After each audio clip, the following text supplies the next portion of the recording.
pursued Israel. Then the Lord said to Joshua, "Stretch out the javelin that is in your hand toward Ai, for I will give it into your hand." And Joshua stretched out the javelin that was in his hand toward the city. And the men in the ambush rose quickly out of their place, and as soon as he had stretched out his hand, they ran and entered the city and captured it. And they hurried to set the city on fire. So when the men of Ai looked back, behold, the smoke of the city went up to heaven, and they had no power to flee this way or that, for the people who fled to the wilderness turned back against the pursuers. And when Joshua and all Israel saw that the ambush had captured the city, and that the smoke of the city went up, then they turned back and struck down the men of Ai. And the others came out from the city against them. So they were in the midst of Israel, some on this side and some on that side. And Israel struck them down until there was left none that survived or escaped. But the king of Ai they took alive and brought him near to Joshua. When Israel had finished killing all the inhabitants of Ai in the open wilderness where they pursued them, and all of them to the very last had fallen by the edge of the sword, all Israel returned to Ai and struck it down with the edge of the sword. And all who fell that day, both men and women, were 12,000, all the people of Ai. But Joshua did not draw back his hand with which he stretched out the javelin until he had devoted all the inhabitants of Ai to destruction. Only the livestock and the spoil of that city Israel took as their plunder, according to the word of the Lord that he commanded Joshua. So Joshua burned Ai and made it forever a heap of ruins, as it is to this day. And he hanged the king of Ai on a tree until evening. And at sunset Joshua commanded, and they took his body down from the tree and threw it at the entrance of the gate of the city, and raised over it a great heap of stones, which stands there to this day. At that time Joshua built an altar to the Lord, the God of Israel, on Mount Ebal, just as Moses, the servant of the Lord, had commanded the people of Israel, as it is written in the book of the law of Moses, an altar of uncut stones, upon which no man has wielded an iron tool. And they offered on it burnt offerings to the Lord, and sacrificed peace offerings. And there, in the presence of the people of Israel, he wrote on the stones a copy of the law of Moses, which he had written. And all Israel, sojourner as well as native-born, with their elders and officers and their judges, stood on opposite sides of the ark before the Levitical priests who carried the ark of the covenant of the Lord, half of them in front of Mount Gerizim, and half of them in front of Mount Ebal, just as Moses, the servant of the Lord, had commanded at the first, to bless the people of Israel. And afterward he read all the words of the law, the blessing and the curse, according to all that is written in the book of the law. There was not a word of all that Moses commanded that Joshua did not read before all the assembly of Israel, and the women, and the little ones, and the sojourners who lived among them. Other side. Over, turn that foot out. Chapter 9. As soon as all the kings who were beyond the Jordan in the hill country and in the lowland all along the coast of the Great Sea toward Lebanon, the Hittites, the Amorites, the Canaanites, the Perizzites, the Hivites, and the Jebusites, heard of this, they gathered together as one to fight against Joshua and Israel. But when the inhabitants of Gibeon heard what Joshua had done to Jericho and to Ai, they on their part acted with cunning, and went and made ready provisions, and took worn-out sacks for their donkeys, and wineskins, worn out and torn and mended, with worn-out patched sandals on their feet, and worn-out clothes. And all their provisions were dry and crumbly. And they went to Joshua in the camp at Gilgal, and said to him and to the men of Israel, "We have come from a distant country, so now make a covenant with us." But the men of Israel said to the Hivites, "Perhaps you live among us. Then how can we make a covenant with you?" They said to Joshua, "We are your servants." And Joshua said to them, "Who are you, and where do you come from?" They said to him, "From a very distant country your servants have come, because of the name of the Lord your God. For we have heard a report of him, and all that he did in Egypt, and all that he did to the 2 kings of the Amorites who were beyond the Jordan, to Sihon the king of Heshbon, and to Og king of Bashan, who lived in Ashtaroth. So our elders and all the inhabitants of our country said to us, 'Take provisions in your hand for the journey, and go to meet them and say to them, "We are your servants. Come now, make a covenant with us. Here is our bread. It was still warm when we took it from our houses, as our food for the journey on the day we set out to come to you. But now, behold, it is dry and crumbly. These wineskins were new when we filled them, and behold, they have burst. And these garments and sandals of ours are worn out from the very long journey. Act like as straight as you can make it. So the men took some of their provisions, but did not ask counsel from the Lord. A little bit more intense. And Joshua made peace with them and made a covenant with them to let them live. And the leaders of the congregation swore to them. Do what you can. That's all.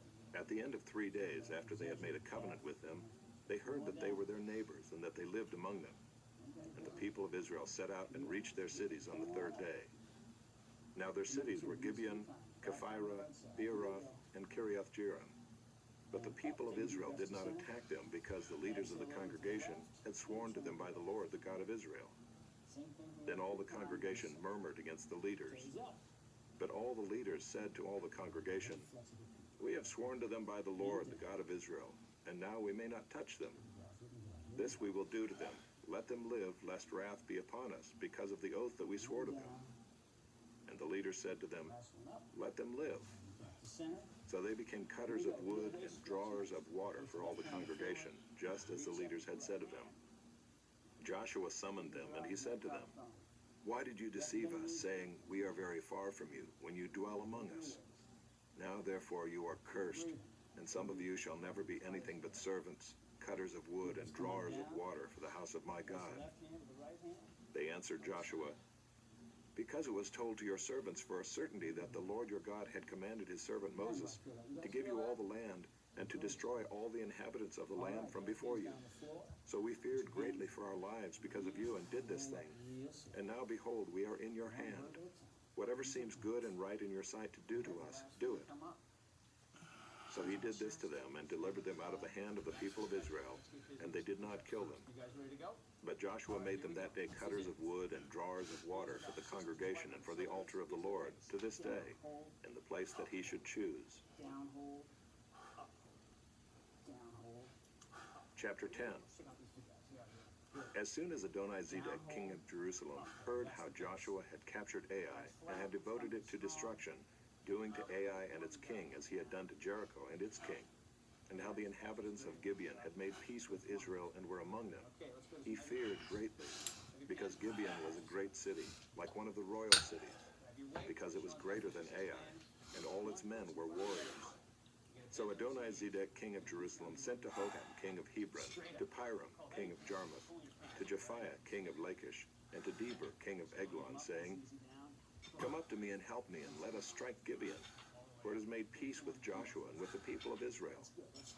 Then the 5 kings of the Amorites, the king of Jerusalem, the king of Hebron, the king of Jarmuth, the king of Lachish, and the king of Eglon, gathered their forces and went up with all their armies and encamped against Gibeon, and made war against it. Nobody's gonna get hurt that way. That's And the men of Gibeon sent to Joshua at the camp in Gilgal, saying, "Do not relax your hand from your servants.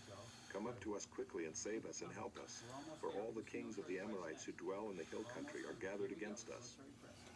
So Joshua went up from Gilgal, he and all the people of war with him, and all the mighty men of valor. And the Lord said to Joshua, "Do not fear them, for I have given them into your hand. Not a man of them shall stand before you." So Joshua came upon them suddenly, having marched up all night from Gilgal. And the Lord threw them into a panic before Israel, who struck them with a great blow at Gibeon, and chased them by the way of the ascent of Beth-horon, and struck them as far as Azekah and Makkedah.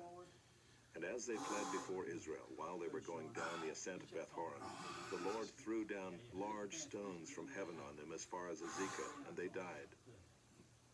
There were more who died because of the hailstones than the sons of Israel killed with the sword. At that time Joshua spoke to the Lord in the day when the Lord gave the Amorites over to the sons of Israel. And he said in the sight of Israel, "Sun, stand still at Gibeon, and moon in the valley of Ajalon." And the sun stood still, and the moon stopped, until the nation took vengeance on their enemies. Is this not written in the book of Jasher? The sun stopped in the midst of heaven, and did not hurry to set for about a whole day. There has been no day like it before or since, when the Lord heeded the voice of a man, for the Lord fought for Israel. So Joshua returned, and all Israel with him, to the camp at Gilgal. These 5 kings fled and hid themselves in the cave at Makkedah. And it was told to Joshua, "The 5 kings have been found hidden in the cave at Makkedah." And Joshua said, Roll large stones against the mouth of the cave and set men by it to guard them. But do not stay there yourselves. Pursue your enemies. Attack their rear guard.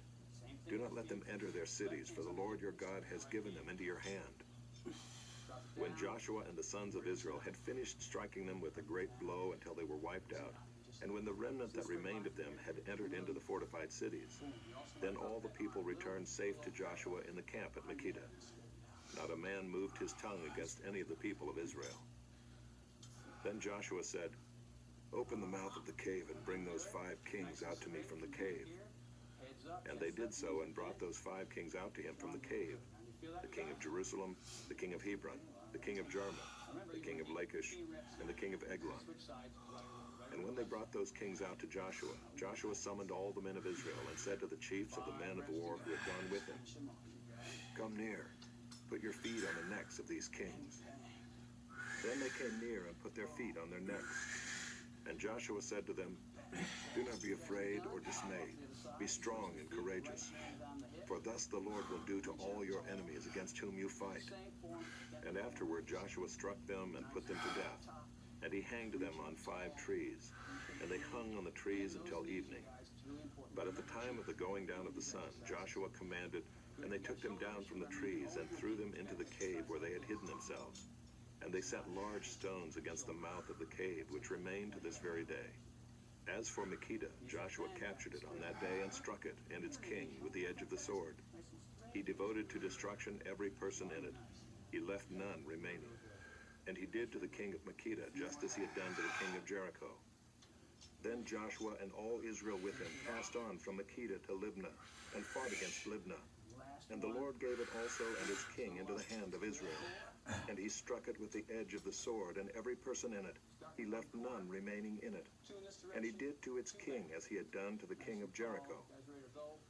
Then Joshua and all Israel with him passed on from Libnah to Lachish and laid siege to it and fought against it. And the Lord gave Lachish into the hand of Israel, and he captured it on the 2nd day and struck it with the edge of the sword, and every person in it, as he had done to Libnah. Then Horam king of Gezer came up to help Lachish, and Joshua struck him and his people until he left none remaining. Then Joshua and all Israel with him passed on from Lachish to Eglon. And they laid siege to it and fought against it. And they captured it on that day and struck it with the edge of the sword. And he devoted every person in it to destruction that day, as he had done to Lachish. Then Joshua and all Israel with him went up from Eglon to Hebron. And they fought against it and captured it, and struck it with the edge of the sword, and its king and its towns, and every person in it. He left none remaining, as he had done to Eglon, and devoted it to destruction, and every person in it. Then Joshua and all Israel with him turned back to Debir and fought against it, and he captured it with its king and all its towns. And they struck them with the edge of the sword, and devoted to destruction every person in it. He left none remaining. Just as he had done to Hebron and to Libnah and its king, so he did to Debir and to its king. So Joshua struck the whole land, the hill country and the Negeb and the lowland and the slopes and all their kings. He left none remaining, but devoted to destruction all that breathed, just as the Lord God of Israel commanded. And Joshua struck them from Kadesh Barnea as far as Gaza, and all the country of Goshen as far as Gibeon. And Joshua captured all these kings and their land at one time, because the Lord God of Israel fought for Israel. Then Joshua returned, and all Israel with him, to the camp at Gilgal. Chapter 11. When Jabin, king of Hazor, heard of this, he sent to Jobab, king of Madon, and to the king of Shimron, and to the king of Akshaph, and to the kings who were in the northern hill country, and in the Arabah south of Kinneroth, and in the lowland, and in Naphoth Dor on the west, to the Canaanites in the east and the west, the Amorites, the Hittites, the Perizzites, and the Jebusites in the hill country, and the Hivites under Hermon, in the land of Mizpah. And they came out with all their troops, a great horde, in number like the sand that is on the seashore, with very many horses and chariots. And all these kings joined their forces and came and encamped together at the waters of Merom to fight against Israel. And the Lord said to Joshua, "Do not be afraid of them, for tomorrow at this time I will give over all of them, slain, to Israel. You shall hamstring their horses and burn their chariots with fire. almost there. Remember, 8 to So Joshua and all his warriors came suddenly against them by the waters of Merom and fell upon them. and a nice form. And the Lord gave them into the hand of Israel, who struck them and chased them as far as Great Sidon and Mizrephoth-Maim, and eastwards as far as the valley of Mizpah. And they struck them until he left none remaining. And Joshua did to them just as the Lord said to him. He hamstrung their horses and burned their chariots with fire. And Joshua turned back at that time and captured Hazor and struck its king with the sword. For Hazor formerly was the head of all those kingdoms. And they struck with the sword all who were in it, devoting them to destruction. There was none left that breathed. And he burned Hazor with fire. And all the cities of those kings and all their kings Joshua captured and struck them with the edge of the sword, devoting them to destruction, just as Moses, the servant of the Lord, had commanded. But none of the cities that stood on mounds did Israel burn, except Hazor alone. That Joshua burned. And all the spoil of these cities and the livestock the people of Israel took for their plunder. But every person they struck with the edge of the sword until they had destroyed them, and they did not leave any who breathed. Just as the Lord had commanded Moses his servant, so Moses commanded Joshua, and so Joshua did. He left nothing undone of all that the Lord had commanded Moses. Remember, guys, So Joshua took all that land, the hill country and all the Negev, and all the land of Goshen, and the lowland and the Arabah, and the hill country of Israel and its lowland, from Mount Halak, which rises toward Seir, as far as Baal-Gad in the valley of Lebanon, below Mount Hermon. And he captured all their kings, and struck them and put them to death. Joshua made war a long time with all those kings. There was not a city that made peace with the people of Israel, except the Hittites, the inhabitants of Gibeon. They took them all in battle. For it was the Lord's doing to harden their hearts, that they should come against Israel in battle, in order that they should be devoted to destruction and should receive no mercy but be destroyed, just as the Lord commanded Moses.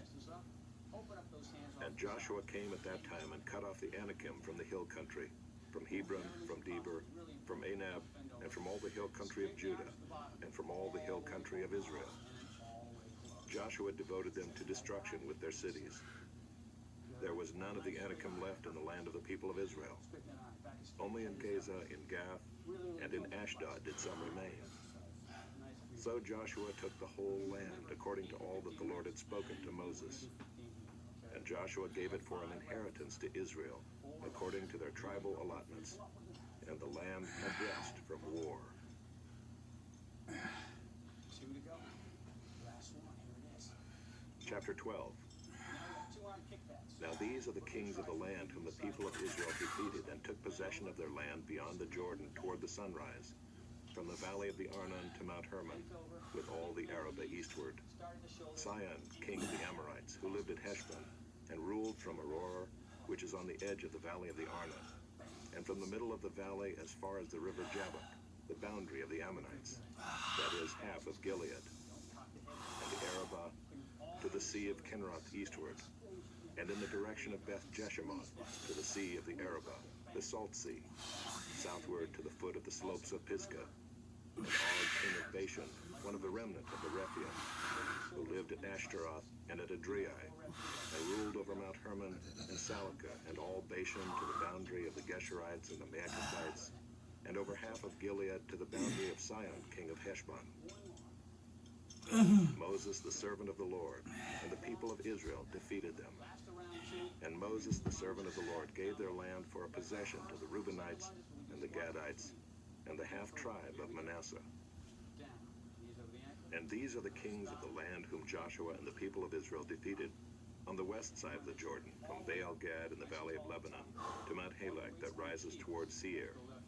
And Joshua gave their land to the tribes of Israel as a possession according to their allotments, in the hill country, in the lowland, in the Arabah, in the slopes, in the wilderness, and in the Negev, the land of the Hittites, the Amorites, the Canaanites, the Perizzites, the Hivites, and the Jebusites.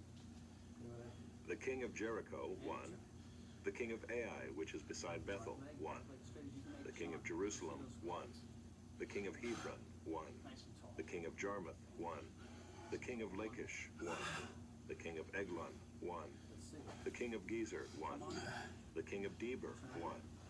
The king of Gedor All right, last won. one, last time. The king of Come on, bring it Hormah on. won. Big lunch, get me those The king of ankle legs Arad nice and straight, won. really, really important. Three The king of squats. Libnah won. The king of See how they Adullam get nice and won. tall every time? The king of Hands off Makkedah the balance. won. That's important. The king of Bethel won. Good, you guys. The king of Tappuah won. The end around two, you're gonna The take a king little of water, Hepher towel won. break. So The grab king some of water. Aphek won. Now remember, you guys, The king of Lasharon won. The king of Madon won. The king of Hazor won. The king of Shimron Meron won. The king of Akshaph won. The king of Taanach won. The king of Megiddo won. The king of Kedesh won. The king of Jokneam and Carmel won. The king of Dor and Naphath Dor won. The king of Goiim in Galilee won. The king of Tirzah won. In all, 31 kings. And let's get that right hamstring calf. Go up. Reach down. Chapter 13. Now Joshua was old and advanced in years, and the Lord said to him, "You are old and advanced in years, and there remains yet very much land to possess. This is the land that yet remains, all the regions of the Philistines, and all those of the Geshurites, from the Shihor which is east of Egypt, northward to the boundary of Ekron. It is counted as Canaanite.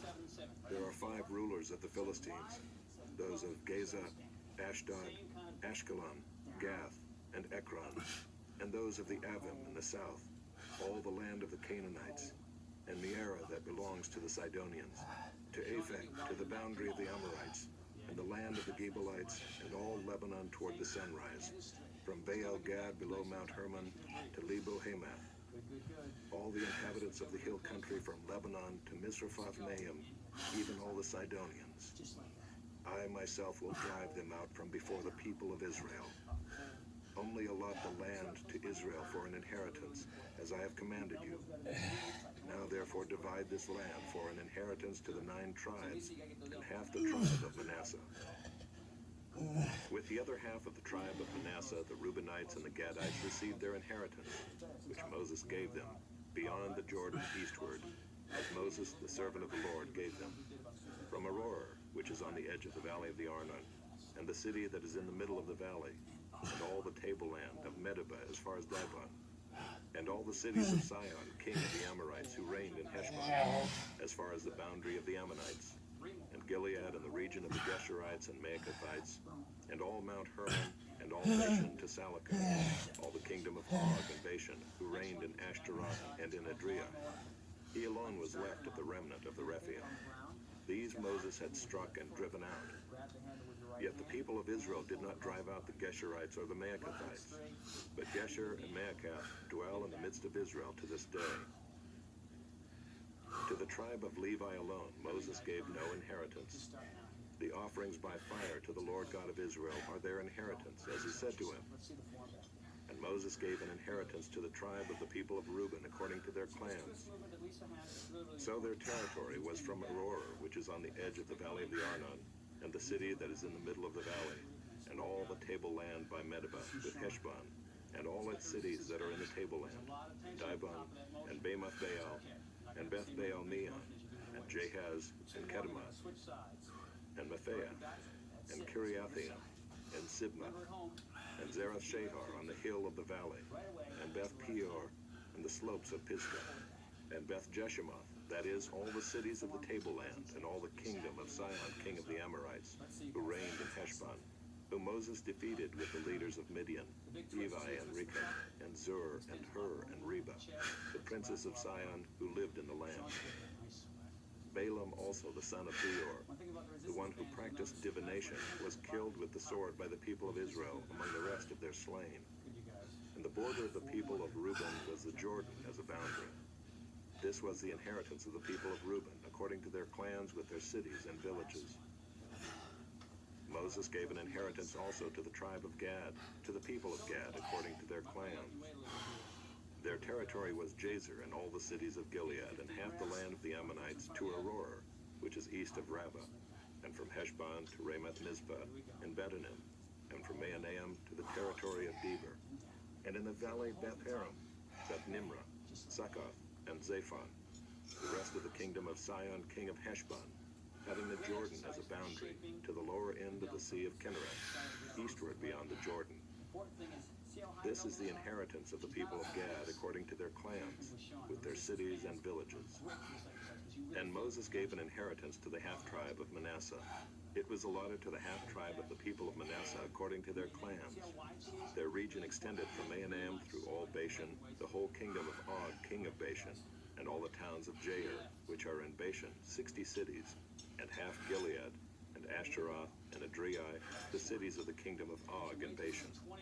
These were allotted to the people of Machir, the son of Manasseh, for the half of the people of Machir according to their clans. These are the inheritances that Moses distributed in the plains of Moab, beyond the Jordan, east of Jericho.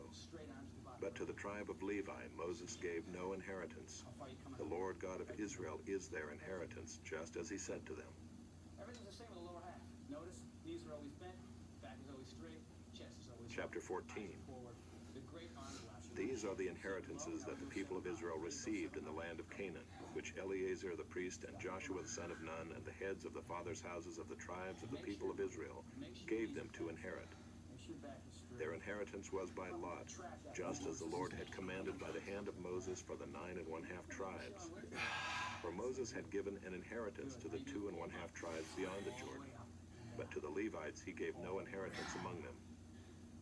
For the people of Joseph were 2 tribes, Manasseh and Ephraim, and no portion was given to the Levites in the land, but only cities to dwell in, with their pasture lands for their livestock and their substance.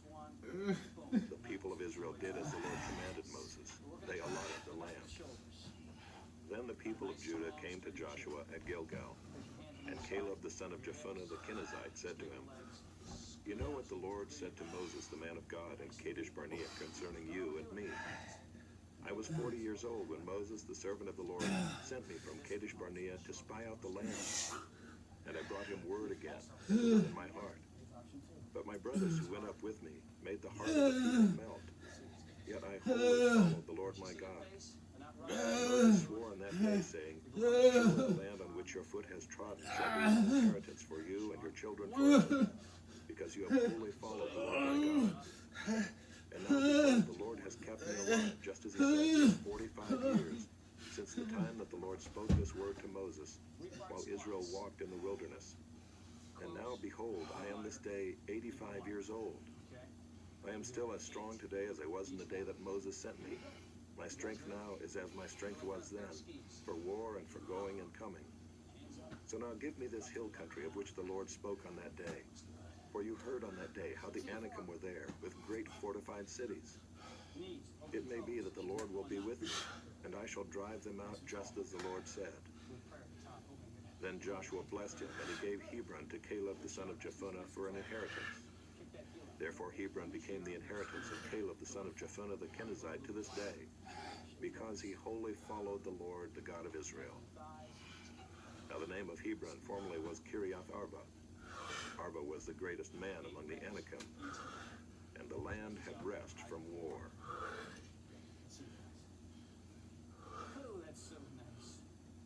That looks really good. Nice. Chapter 15.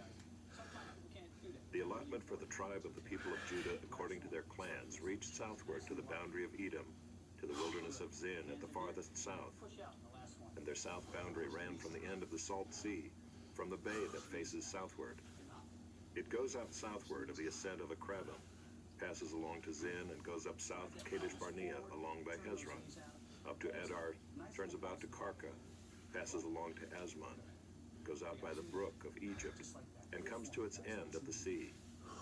This shall be your south boundary, and the east boundary is the Salt Sea, to the mouth of the Jordan. And the boundary on the north side runs from the bay of the sea at the mouth of the Jordan. And the boundary goes up to Beth Hoglah, and passes along the north of Beth Arabah. And the boundary goes up to the stone of Bohan, the son of Reuben. And the boundary goes up to Deber, from the valley of Achor, and so northward, turning toward Gilgal, which is opposite the ascent of Adumim, which is on the south side of the valley. And the boundary passes along to the waters of En-Shemesh, and ends at En-Rogel. Then the boundary goes up by the valley of the son of Hinnom, at the southern shoulder of the Jebusite, that is Jerusalem. boundary goes up to the top of the mountain that lies over against the Valley of Hinnom on the west, at the northern end of the Valley of Rephaim. Then the boundary extends from the top